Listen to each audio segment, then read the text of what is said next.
Hi, welcome back to Art and Soul. My name is Mike Severin. I'm so glad you could join me again today. We're going to do something a little different. I'm going to do an actual little lesson that I often do when I'm doing students, especially beginner students.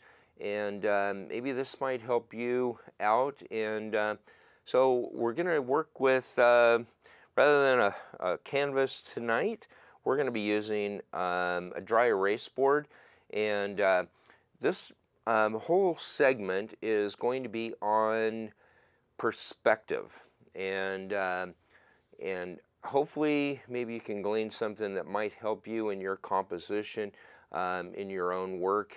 And so what we're going to do here is I'm going to be kind of doing some quick sketching here, so I'm not going to take a whole lot of time with the sketch, just for the sake of composition. I just want you to kind of know what we're doing here. So we're going to pretend that this is our canvas here, and I want to go through a little bit of what we're trying to do here and not do. Now, square on, that would be the halfway mark here and the halfway mark here. A lot of times people will take and try and put their subject right smack dab in the middle. There's a lot of reasons why that we don't do that, but we like to work in what they call the law of thirds. And what the thirds is that if we break our canvas up into what it would be as equal parts here, 1, 2, 3, and the same on the sides. So what you're doing is you're trying to make sure that whatever you are composing is somewhere off to the side or above center, or below center. So if we were doing mountains, we'd have the mountains back here, and then our landscape that would be more towards the middle. And so that's something that I want to just kind of a simple little thing about what you need to do there as far as how to lay out. Just avoid trying to put anything directly right smack dab in as the focal point. So just for sake of our little composition that we're doing here, we're going to go just below center and as a horizon line here, and then we're going to put just a basic simple little structure back here. Maybe it's a little farmhouse that's back here, and maybe a little lean-to that's off the side there. It doesn't really matter for the composition that we're doing here. Now, so many times what happens is that people will take and they'll put a door that's way like this, big, or they'll do the opposite of that. They'll put this teeny little door in down below. So you need to make it in perspective to the size of the structure. So, we would want more, if this is a little farmhouse, we'd want it to be more something on this scale than having it big or a little small. So keep in mind, the structure size that you're working with, so that you're actually making sure that it's compositionally correct, in perspective and proportion. So for our little sake, I want to do one a little bit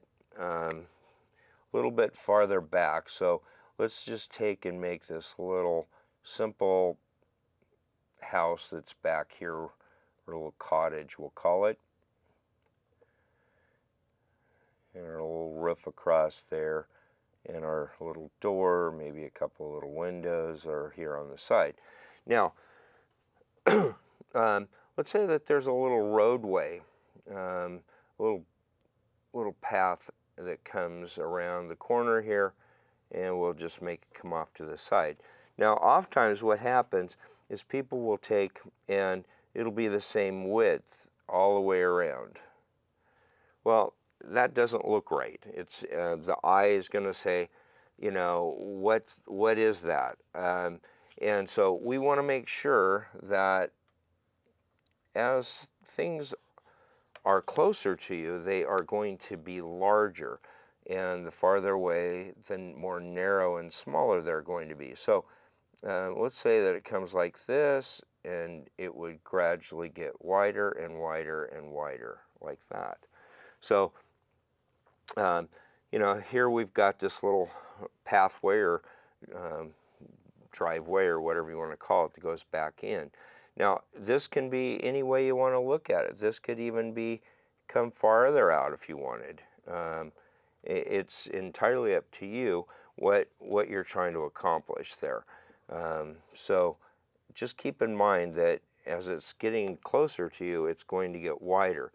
Now, the other thing that I want to bring into play here is, let's say that there's fence posts that are along this little driveway. The same thing happens, and you want to take and always start back at the farthest point, because if I start a fence post here and I start doing it, it's going to be teeny weeny by the time I get back there, and we don't want to do that. So excuse me, so what you want to do is you want to make sure that you start in the back, the farthest point back, and as it gets closer, obviously, it's going to get larger and larger. And, you know, even in the width of the post, you know, the same thing. It's going to get smaller the farther back, and this may be so far back that you don't even see the width of the post. The other thing, we'll just take and make a few little rails that maybe are coming across here. I'm sorry if my hand gets in the way. I'm obviously just doing this as a quick little sketch here just for the sake of the study we're doing. So obviously the eye is going to pick up on that's correct, just because it gradually, progressively gets smaller the farther it goes back.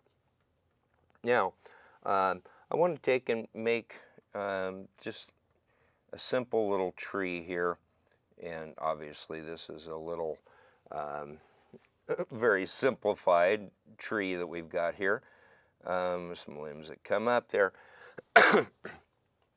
Now, in perspective to the house, that might very well realistically be. But if I take this tree with my finger here, and I take and put it here, it's going to look out of perspective. It's too small. Maybe this would be a bush or something that might be down here in the foreground, but it would not be obviously this tree. Same way, you know, if you have, let's say that there's a couple of people walking here. Now, or standing next to the fence. If you're going to do that, you need to do it into the right perspective to where it is in relationship to the picture itself. Now, if I put a little person that's back here, and I'm just going to do just some stick figures just for the sake of being simple. In perspective, let's say that, you know, this is a pasture here with some cows. You know, these top rails that are across here would be maybe shoulder height on a cow. So, you know, in perspective, that's about the height that we would have the shoulders on our person. Now, if I take this person here, which is probably just an inch tall, and I do him down here,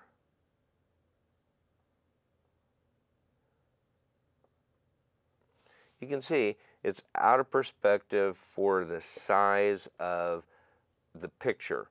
Now, this would be maybe fine if this was representative of a small child. Let's say that, you know, if you were going to do it, maybe have a mom here, and maybe she's holding hands with, and this would be better. It's better perspective to what the fence might be. It's still probably even small compared to what we have here for this front fence post. So just keep in mind as you're doing your pictures and your paintings that you have the things in the right size and perspective to what you're doing. Those seem simple, but what happens is if you don't do those, your eye is going to catch it immediately, and we don't want to take and distract the eye into something other than what we want it to be. And what I mean by that is let's just take and just do another simple little scene here with some mountains here in the background, maybe some that come off the side here, some foothills that might be here in more towards the foreground.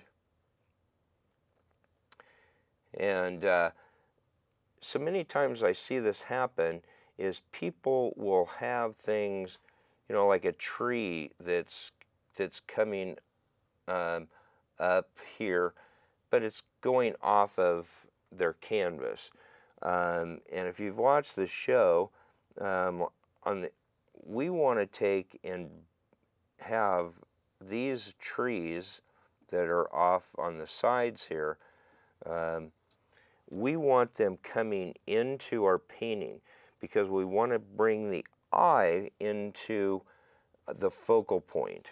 And same thing, if we were doing a little stream here, you know, maybe it's meandering back and forth, and we've done these on the show in the past. Again, same principle as we did on the on that little roadway or pathway earlier.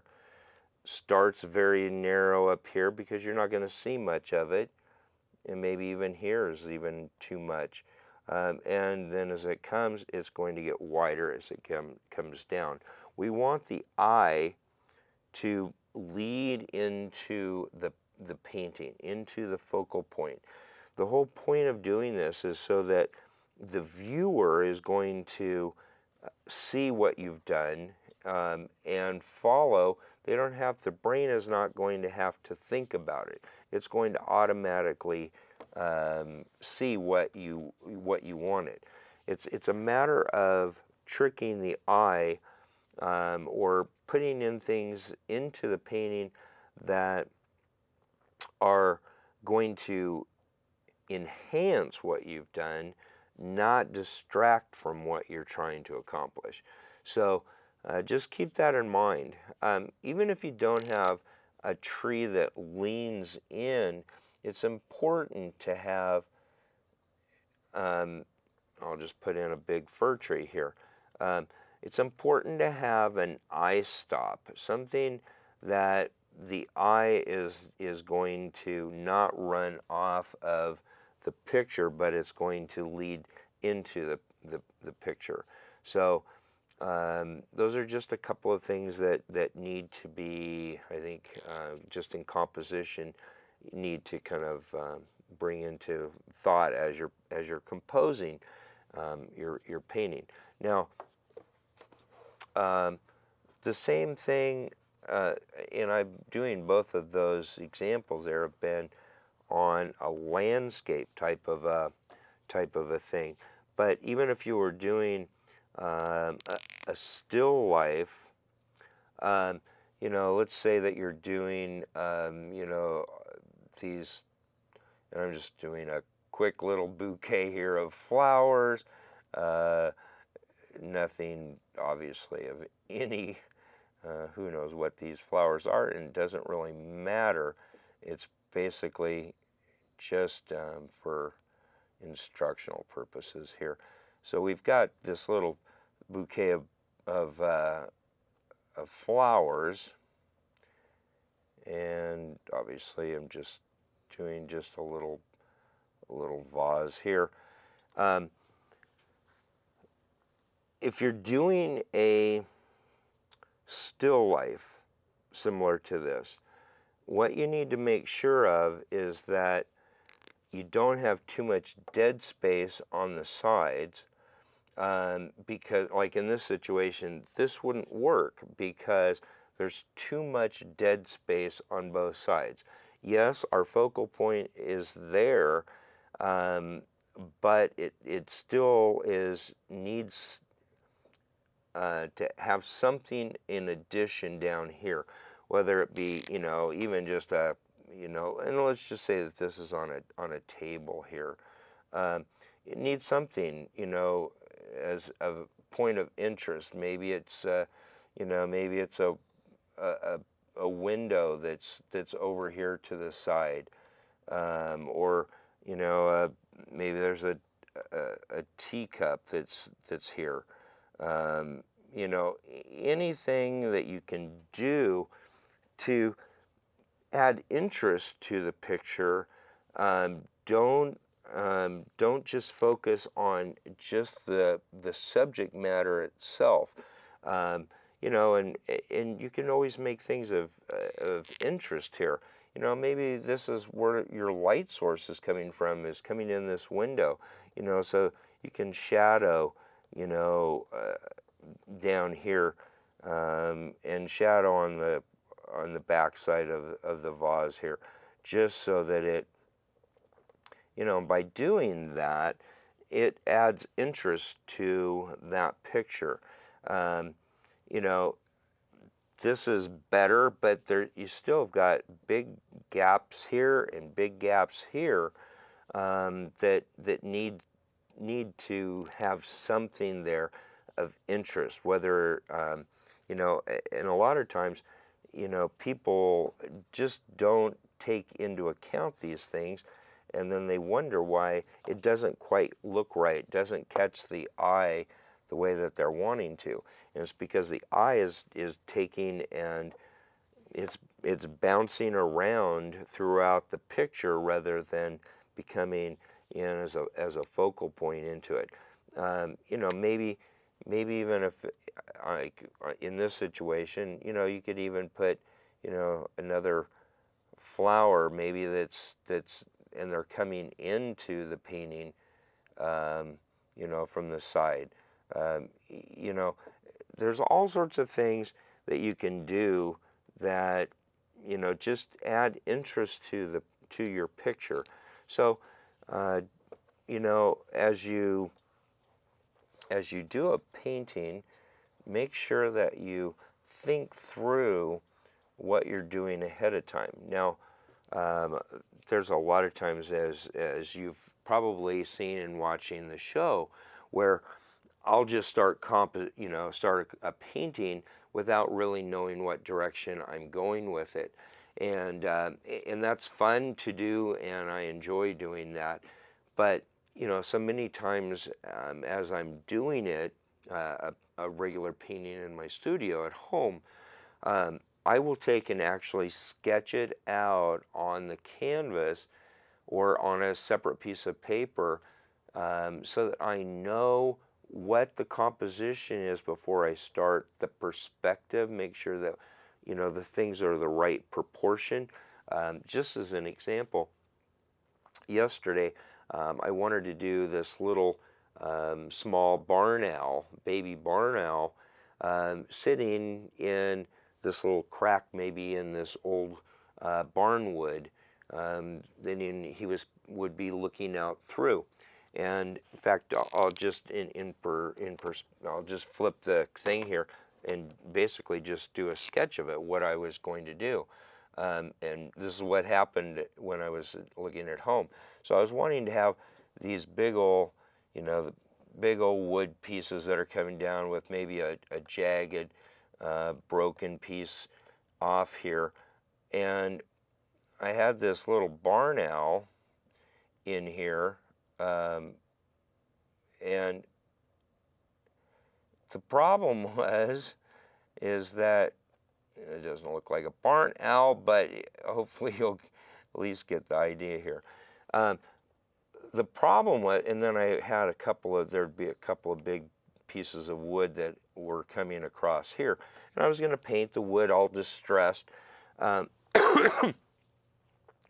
this was the problem. That owl is too small proportionately to the canvas that I was working on.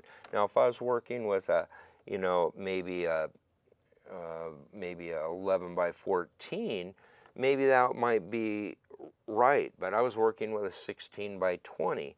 So, and I'm going to do that painting, but when I sketched it out, I had, again, that owl was too small. So, that's where that doing a little sketch ahead of time will help you out in your composition, making sure that it's anatomically correct, that it's in perspective, that the dimensions are what you're wanting, and it's going to fit with the size of the piece that you're working on. And so, some of this is probably very repetitive for many of you, but if you're beginning, maybe this is informative to you, and maybe this will help you when you're working on your own pieces. So the other thing too that a lot of people worry about is when they're putting pencil marks down on the canvas, what happens with that when you start painting? Most of the time, I just use a regular number 2 pencil. Now, there are some soft line charcoals that are out there that you can use. I don't usually do anything in too much detail. It's basically just the format or the outline of what I'm wanting to do. I'll go right back to it. Let's say that I was doing that barn owl, and let's say that our barn owl would be here.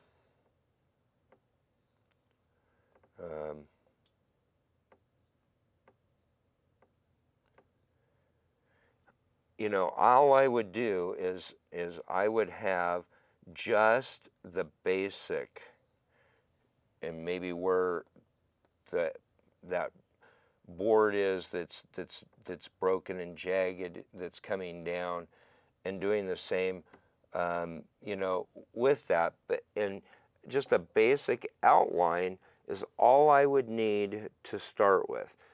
If you start getting in and starting to do a bunch of detail work, it's going to be more of a problem when you start to paint. And if you're having a problem with getting those lines to cover up, a lot of times just bringing in like a titanium white, something that's going to opaque it, and it usually will cover up just fine. And I don't take and do real hard lines. I'm working very, very very lightly in basically just some general shapes, very, very light, so that I don't have to worry too much about that when I actually start the painting itself. Another thing that I want to bring up is a lot of times people start out with a white canvas, and if I'm doing a landscape, you've seen here on the show, I will work from a white canvas. Just as an example, I'm doing a commission piece of a big moose head, and it's 2 foot by 4 foot long. And with that, rather than starting with a white canvas, I've taken and just done a wash over the entire canvas with a burnt sienna, paint thinner and some burnt sienna. Basically, I'm just tinting the surface. I wait till it dries, then I will come in and do the sketch of that moose head, and then I'll be ready to begin painting. And what that does is it gives you just a little bit of an under, rather than having to try to cover so much with the paint itself when you actually start. I've talked about it briefly, and I haven't done much of it on the show, and we'll do some more of it. I've had some people that have wanted to know how to do it. Doing the underpainting, which I talk about doing the underpainting all the time, doing the underpainting in acrylic and then coming back in with oils on top of that for the finish coat. We're not completely covering up all of that acrylic paint under painting, but it gives us a nice base we can work off quickly. And most shows, it would be considered what they call mixed media because you're using both acrylic as well as the oil. So anyway, I hope that maybe this episode has been beneficial to you, maybe informative, might give you some ideas maybe that might help you in your own creative process, just keeping things in the right perspective. And you know, I've had a lot of things that have happened in the last couple of weeks that it's been important for me to keep things in perspective. You know, so many times I think we worry about things that are out of our control. Once we do what we can do with something, let it go, let it happen the way it's supposed to, rather than trying to worry and stress over things that are out of our control. There's a thing with AA, I can't remember the exact verbiage, but I think you'll get the gist of it. It says, God, give me the courage to change the things that I can change, not worry about the things that I can't change, and give me wisdom to know the difference between. And a lot of times I think we concentrate on things that we have no control over, that we need to keep in perspective, that they're out of our control. Take care of the things that you can control in your life and let the other go. So this week, keep things in perspective. Happy painting. I'm glad you could join me here on Art and Soul, and I'll see you next time, and we'll start a brand new painting. Thank you and have a blessed week.